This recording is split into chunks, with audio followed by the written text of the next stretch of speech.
ನಮಸ್ಕಾರ. This is my brand new YouTube channel ಭೂಮಿ this side. ಈ ವಿಡಿಯೋದಲ್ಲಿ ನಾನು ಮೇಯ್ನಾಗಿ ಸ್ಟಡೀಸ್ ಕಡೆ ಒಂದು ವ್ಲಾಗ್ನ ಮಾಡೋಣ ಅಂತ ಮಾಡ್ತಾಯಿದ್ದೀನಿ. ಸೊ ನಾನಿವಾಗ ಯಾವ ಕಾಲೇಜಲ್ಲಿ ಓದ್ತಾ ಇದ್ದೀನಿ ಆ್ಯಂಡ್ ನನ್ನ ಬ್ಯಾಕ್ಗ್ರೌಂಡ್ ಆಫ್ ಸ್ಟಡೀಸ್ ಏನು, ನಾನು ಏನೇನು ಓದಿದ್ದೀನಿ, ಏನು ಓದ್ತಾ ಇದ್ದೀನಿ ಅನ್ನೋದನ್ನು ನಾನು ಈ ವಿಡಿಯೋದಲ್ಲಿ ನಿಮಗೆ ತಿಳಿಸ್ಕೊಡ್ತೀನಿ. So this is Bhumika and I am studying in Dayananda Sagar College of Engineering in Bangalore. So ಇದು ನನ್ನ ಕಾಲೇಜ್ ಆಗಿದೆ. ನಾನು ಸೆಕೆಂಡ್ ಇಯರ್ ಇನ್ ಸಿವಿಲ್ ಇಂಜಿನಿಯರಿಂಗ್ ಮಾಡ್ತಾ ಇದ್ದೀನಿ. ಈ ಕಾಲೇಜ್ಗೆ ನಾನು ಚೂಸ್ ಮಾಡೋದಕ್ಕೆ ಕಾರಣ ತುಂಬಾ ಇದೆ. ಅದನ್ನು ನೆಕ್ಸ್ಟ್ ಅಪ್ಕಮಿಂಗ್ ವೀಡಿಯೋಸಲ್ಲಿ ನಿಮಗೆ ತಿಳಿಸ್ಕೊಡ್ತೀನಿ. ಫಸ್ಟ್ ಆಫ್ ಆಲ್ ಈ ಕಾಲೇಜ್ ನನಗೆ ಹೇಗೆ ಸಿಕ್ತು ಆ್ಯಂಡ್ ಯಾವ ರೀತಿಯಾಗಿ ಈ ಕಾಲೇಜನ್ನ ನಾನು ಚೂಸ್ ಮಾಡಿಕೊಂಡೆ, ಪೇಯ್ಡಾ ಅಥವಾ ಮ್ಯಾನೇಜ್ಮೆಂಟ್ ಸೀಟಾ ಅಥವಾ ಗೌರ್ಮೆಂಟ್ ಸೀಟಾ ಅನ್ನೋದನ್ನು ಕೂಡ ಈ ವಿಡಿಯೋದಲ್ಲಿ ತಿಳಿಸ್ತೀನಿ. So until then keep watching. ನಿಮಗೆ ಸ್ಕಿಪ್ ಮಾಡದೆ ಈ ವಿಡಿಯೋನ ನೋಡಿದ್ರೆ ನಿಮಗೆ ಎಲ್ಲ ಕೂಡ ಗೊತ್ತಾಗುತ್ತೆ. ಆ್ಯಂಡ್ ಫಸ್ಟ್ ಆಫ್ ಆಲ್ ನಂದು ಈ ಕಾಲೇಜ್ನ ಸೀಟ್ ಬಂದು ಗೌರ್ಮೆಂಟ್ ಸೀಟ್. ಇದನ್ನು ನಾನು ಫಸ್ಟ್ ಹೇಳಿಬಿಡ್ತೀನಿ.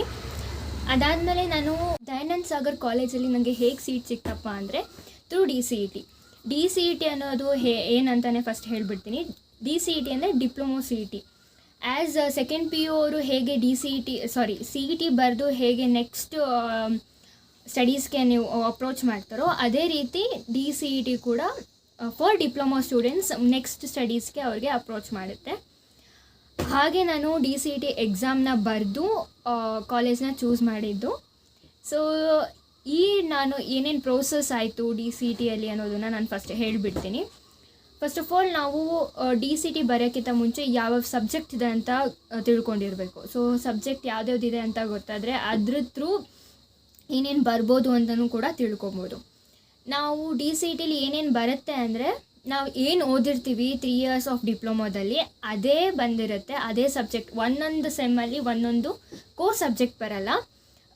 ಆಲ್ ಮೆಕ್ಯಾನಿಕಲ್ ಆಗಿರ್ಬೋದು ಅಥವಾ ಸಿ ಎಸ್ ಆಗಿರ್ಬೋದು ಆ್ಯಂಡ್ ಸಿವಿಲ್ ಆಗಿರ್ಬೋದು, ಈ ಮೂರಿಗೂ ಏನು ಕಾಮನ್ ಸಬ್ಜೆಕ್ಟ್ ಇಟ್ಟಿದ್ರು ಈ 3 yearsಲ್ಲಿ, ಆ 3 yearsಲ್ಲಿ ಏನೇನು ಸಬ್ಜೆಕ್ಟ್ ಕಾಮನ್ ಆಗಿತ್ತು ಆ ಸಬ್ಜೆಕ್ಟ್ನ ಇಟ್ಟಿರ್ತಾರೆ. ಸೊ ಟೋಟಲ್ 5 ಸಬ್ಜೆಕ್ಟ್ಸ್ ಇರುತ್ತೆ. ಆ ಸಬ್ಜೆಕ್ಟಲ್ಲಿ ಏನೇನು ಬರ್ಬೋದು ಏನೇನು ಬರಲ್ಲ ಅನ್ನೋದನ್ನು ನೆಕ್ಸ್ಟ್ ವಿಡಿಯೋದಲ್ಲಿ ನಾನು ನಿಮಗೆ ತಿಳಿಸ್ತೀನಿ. ಸೊ ಈ ಎಕ್ಸಾಮ್ನ ಬರೆದು ಒಂದು ಒಳ್ಳೆ ರ್ಯಾಂಕಿಂಗ್ನ ತೊಗೊಂಡ್ರೆ ಒಂದು ಒಳ್ಳೆ ಕಾಲೇಜ್ನ ಚೂಸ್ ಮಾಡೋದಕ್ಕೆ ತುಂಬಾ ಹೆಲ್ಪ್ ಆಗುತ್ತೆ.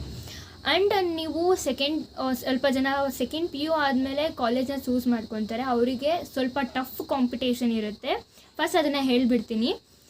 ಸೆಕೆಂಡ್ ಪಿ ಯು ಮಾಡಿ ಹೋಗಿರೋರಿಗೆ ಸಿ ಟಿ ಬರೆದಿರೋರಿಗೆ ಸ್ವಲ್ಪ ತುಂಬಾ ಟಫ್ ಕಾಂಪಿಟೇಷನ್ ಇರುತ್ತೆ. ಬಟ್ ನಾವೇನು ಡಿಪ್ಲೊಮಾ ಮಾಡಿ D C E T through ಹೋಗ್ತಾ ಇದ್ದೀವಿ, ನಮಗೆ ತುಂಬಾ ಲೆಸ್ ಚಾನ್ಸಸ್ ಆಫ್ ಟಫ್ನೆಸ್ ಸ್ವಲ್ಪ ಕಡಿಮೆ ಇರುತ್ತೆ, ಅದನ್ನು ಹೇಳ್ಬೋದು. ಬಿಕಾಸ್ ಸ್ವಲ್ಪ ಜನನೇ ಡಿಪ್ಲೊಮಾ ತೊಗೊಂಡು ಡಿ ಸಿ ಇ ಟಿ ಬರೆಯೋರಾಗಿರ್ತಾರೆ. ಬಿಕಾಸ್ ಎಷ್ಟೋ ಜನ ಪ್ಲೇಸ್ಮೆಂಟ್ಸ್ ಆಗಿ ಆಗ್ಲೇ ಡೈರೆಕ್ಟಾಗಿ ಜಾಬ್ ಕೂಡ ಮಾಡ್ತಿರ್ತಾರೆ. ಬಟ್ ಸ್ವಲ್ಪ ಜನಕ್ಕೆ ಮಾತ್ರ ನಾವು D C E T exam ಬರೆದು ಇಂಜಿನಿಯರಿಂಗ್ ಮಾಡೋಣ ಅಂತ ಅನಿಸಿರುತ್ತೆ. ಇದರಿಂದ ನಮಗೆ ಜಾಸ್ತಿ ಟಫ್ ಕಾಂಪಿಟೇಷನ್ ಇರಲ್ಲ ಅಂತಲೇ ಹೇಳ್ಬೋದು. ಈಸಿಯಾಗಿ ನೀವು ತುಂಬಾ ಪ್ಲ್ಯಾನ್ ಮಾಡಿ ಟೈಮ್ ಟೇಬಲ್ ಹಾಕ್ಕೊಂಡು ಈಸಿಯಾಗಿ ನೀವು ಸ್ಕೋರ್ ಮಾಡ್ಬೋದು ಅಂತಲೇ ಹೇಳ್ಬೋದು. ನಾನು ಕೂಡ ಅದೇ ರೀತಿಯಾಗಿ ಈಸಿಯಾಗಿ ಏನು ಸಬ್ಜೆಕ್ಟ್ ಇದೆ ಅದನ್ನು ಯಾವ ಥರ ಏನೇನು ಕ್ವೆಶನ್ಸ್ ಬರ್ಬೋದು ಅಂತ ನಾನು ಬರ್ಕೊಂಡು ಆ್ಯಂಡ್ ಅದ್ರ ಪ್ರಕಾರನೇ ನಾನು ಮಾಡಿದ್ದಕ್ಕೆ ಒಂದು ಒಳ್ಳೆ ರ್ಯಾಂಕಿಂಗ್ ಕೂಡ ಬಂತು. ಸೊ ಅದನ್ನು ಕೂಡ ತಿಳಿಸ್ತೀನಿ. ನಿಮಗೆ ತಿಳ್ಕೊಬೇಕಂತ ಅನಿಸಿದ್ರೆ ನನಗೆ ಕಮೆಂಟ್ ಬಾಕ್ಸಲ್ಲಿ ಕಮೆಂಟ್ ಮಾಡಿ. ಸೊ ನಾನು ಎಷ್ಟು ರ್ಯಾಂಕಿಂಗ್ ಬಂದಿದೆ ಅಂತ ಕೂಡ ಹೇಳ್ತೀನಿ. ಆ್ಯಂಡ್ ನನ್ನ ಪ್ರಕಾರ ಅದು ಒಂದು ಒಳ್ಳೆ ರ್ಯಾಂಕಿಂಗ್. ಬಟ್ ನಿಮಗೆ ಏನು ಅನಿಸುತ್ತೆ ಗೊತ್ತಿಲ್ಲ. ಬಟ್ ನನ್ನ ಪ್ರಕಾರ ಅದು ಒಂದು ಒಳ್ಳೆ ರ್ಯಾಂಕಿಂಗ್ ಅಂತಲೇ ಹೇಳ್ಬೋದು. ಸೊ ಇದೆಲ್ಲದೂ ನಾನು ಸ್ಟಡೀಸ್ ರಿಲೇಟೆಡ್ ಹೇಳಿದ್ದೀನಿ. ನಾನು ಡಿಪ್ಲೊಮೊ ಮಾಡಿದ್ದು ಸಿದ್ಧಗಂಗಾ ಪಾಲಿಟೆಕ್ನಿಕ್ ತುಮಕೂರು. ಅಲ್ಲಿ ಸಿವಿಲ್ನೇ ನಾನು ಬ್ರ್ಯಾಂಚ್ನ ಚೂಸ್ ಮಾಡ್ಕೊಂಡಿದ್ದು. ಆ್ಯಂಡ್ ಈಗ ಕೂಡ ದಯಾನಂದ ಸಾಗರ್ ಕಾಲೇಜ್ನಲ್ಲಿ ನಾನು ಸಿವಿಲ್ನೇ ಮಾಡ್ತಾ ಇರೋದು. ಕೆಲವು ಜನ ಏನು ಮಾಡ್ತಾರೆ, ಡಿಪ್ಲೊಮೊದಲ್ಲೇ ಒಂದು ಬ್ರ್ಯಾಂಚ್ನ ಚೂಸ್ ಮಾಡ್ಕೊಂಡಿರ್ತಾರೆ. After D C E T ಅಥವಾ ಮ್ಯಾನೇಜ್ಮೆಂಟೇ ಆಗಿರ್ಬೋದು, ಅವರು ಚೇಂಜ್ ಮಾಡ್ಕೊತಾರೆ ಬ್ರ್ಯಾಂಚಸ್. ಲೈಕ್ ಅವರು ಫಸ್ಟು ಡಿಪ್ಲೊಮೊದಲ್ಲಿ ಸಿ ಎಸ್ ಆಗಿದ್ದರು, ಸಿ ಎಸ್ ಬ್ರ್ಯಾಂಚಲ್ಲಿದ್ದರು.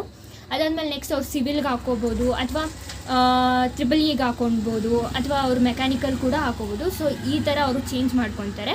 ಬಟ್ ನಾನು ಚೇಂಜ್ ಮಾಡ್ಕೊಳ್ಳಿಲ್ಲ. ಆ್ಯಸ್ ನಾನು ಏನು ಡಿಪ್ಲೊಮೊದಲ್ಲಿ ಸಿವಿಲ್ ಬ್ರ್ಯಾಂಚ್ನ ತೊಗೊಂಡಿದ್ದೆ ಅದೇ ರೀತಿಯಾಗಿ ಇಲ್ಲಿ ಇಂಜಿನಿಯರಿಂಗಲ್ಲೂ ಕೂಡ ನಾನು ಸಿವಿಲ್ ಇಂಜಿನಿಯರಿಂಗ್ನೇ ಕಂಟಿನ್ಯೂ ಮಾಡ್ತಾ ಇದ್ದೀನಿ. ಆ್ಯಂಡ್ ಇದು ಇಂಟ್ರೊಡಕ್ಷನ್ ವಿಡಿಯೋ ಆಗಿತ್ತು DCETದು. ಇದರಲ್ಲಿ ನಾನು ಸೀರೀಸ್ ಮಾಡೋಣ ಅಂದ್ಕೊಂಡಿದ್ದೀನಿ. ಇಫ್ ನಿಮ್ಗೇನಾದರೂ ಇಂಟ್ರೆಸ್ಟ್ ಇದ್ದರೆ ಕಮೆಂಟ್ ಬಾಕ್ಸಲ್ಲಿ ನನಗೆ ಪ್ಲೀಸ್ ತಿಳಿಸಿ. ಸೀರೀಸ್ ಆಗಿ ಯಾವ್ಯಾವ ಸಬ್ಜೆಕ್ಟ್ಸ್ ಇದೆ, ಏನೇನು ಓದ್ಕೋಬೇಕು, ಯಾವ ರೀತಿಯಾಗಿ ಕಾಲೇಜ್ಗಳನ್ನ ಸೆಲೆಕ್ಟ್ ಮಾಡ್ಕೊಬೇಕು ಅಂತಲೂ ನಿಮಗೆ ತಿಳಿಸ್ಕೊಡ್ತೀನಿ. ನನಗೆ ಎಷ್ಟು ನಿಮಗೆ ಹೆಲ್ಪ್ ಮಾಡೋಕ್ಕಾಗುತ್ತೆ ಸೊ ಅಷ್ಟು ಹೆಲ್ಪ್ ಕೂಡ ಮಾಡ್ತೀನಿ ಅಂತ ಹೇಳ್ಬೋದು. ಬಿಕಾಸ್ ನಮಗೆ ಒಂದು ಲೈವ್ ಎಕ್ಸಾಂಪಲ್ಸ್ ಅಥವಾ ಯಾರಾದರೂ ರಿಯಲ್ ಆಗಿ ಹೇಳ್ತಾ ಇದ್ದಾರೆ, ರಿಯಾಲಿಟಿ ಆಗಿ ಹೇಳ್ತಾ ಇದ್ದಾರೆ ಅಂದ್ರೇ ನಮಗೆ ತುಂಬ ಏನು ಇಂಪ್ರೆಸಿವ್ ಅನಿಸುತ್ತೆ ಅಥವಾ ನಮಗೆ ಹೆಲ್ಪ್ ಆಗುತ್ತೆ. ಸೊ ಅದಕ್ಕೋಸ್ಕರ ನಾನು ಈ ವಿಡಿಯೋನ ಸ್ಟಾರ್ಟ್ ಮಾಡಿದ್ದೀನಿ. ಇದು ನನ್ನ ಹೊಸ ಯೂಟ್ಯೂಬ್ ಚಾನಲ್ ಆಗಿದೆ ಆ್ಯಂಡ್ ಫಸ್ಟ್ ವಿಡಿಯೋನ ನಾನು ಸ್ಟಡಿ ಬಗ್ಗೆನೇ ಮಾಡಬೇಕು ಅಂತ ಹೇಳಿ ಸ್ಟಡಿ ರಿಲೇಟೆಡ್ ಆಗಿ ಮಾಡ್ತಾಯಿದ್ದೀನಿ. ಸೊ ಇದಕ್ಕೆ ನಿಮ್ಮ ಸಪೋರ್ಟ್ ಇರಲಿ ಅಂತ ಕೇಳ್ಕೊತೀನಿ. Thank you so much for watching this video. ಇಲ್ಲಿವರೆಗೂ ನಮ್ಮ ವಿಡಿಯೋನ ನೋಡಿದ್ದೀರಾ ಅಂದರೆ I am very grateful to you. ಅದಾದಮೇಲೆ ನಿಮಗೆ ಇನ್ನೂ study and other type video ಬೇಕು ಅಂದ್ರೂ ಕೂಡ ನನ್ನ ಚಾನಲ್ನ ಸಬ್ಸ್ಕ್ರೈಬ್ ಮಾಡ್ಕೊಳ್ಳಿ ಆ್ಯಂಡ್ ಬೆಲ್ಲೈಕನ್ ಕೂಡ ಪ್ರೆಸ್ ಮಾಡ್ಕೊಳ್ಳಿ. ಸೊ ದಟ್ ನಾನು ನೆಕ್ಸ್ಟ್ ಯಾವುದೇ ವೀಡಿಯೋ ಹಾಕಿದ್ರೂ ನಿಮಗೆ ನೋಟಿಫಿಕೇಷನ್ ಬರುತ್ತೆ. ನೆಕ್ಸ್ಟ್ ವೀಡಿಯೋ ಏನೇ ಆಗಿದ್ರೂ ಅದು DCETನೇ ಇರುತ್ತೆ.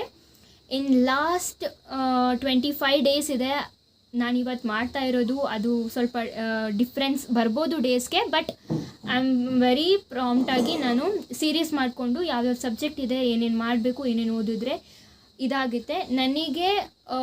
ಆದರೆ ನಿಮಗೆ ಬೇಕಾದರೆ ಕ್ವಶನ್ ಬ್ಯಾಂಕ್ಸ್ ಕೂಡ ನಿಮಗೆ ಕೊಡೋದಕ್ಕೆ ಪ್ರಯತ್ನ ಪಡ್ತೀನಿ. ನನ್ನಿಂದ ನಿಮಗೆ ಎಕ್ಸಾಮ್ಗೆ ಎಷ್ಟು ಹೆಲ್ಪ್ ಆಗ್ಬೋದು ಅಷ್ಟು ಕೂಡ ಹೆಲ್ಪ್ ಮಾಡ್ತೀನಿ ಅಂತ ಹೇಳ್ತಾ, ಸೊ ಈ ವಿಡಿಯೋನ ಇಲ್ಲಿಗೆ ಎಂಡ್ ಮಾಡ್ತಾ ಇದ್ದೀನಿ. ನಿಮ್ದು ಏನೇ ನೆಕ್ಸ್ಟ್ ವಿಡಿಯೋ ಏನೇ ಬೇಕು ಅಂತ ಹೇಳಿದ್ರು ನಿಮಗೆ ಕಮೆಂಟ್ ಬಾಕ್ಸಲ್ಲಿ ತಿಳಿಸಿ. Thank you so much for watching this video. Bye bye.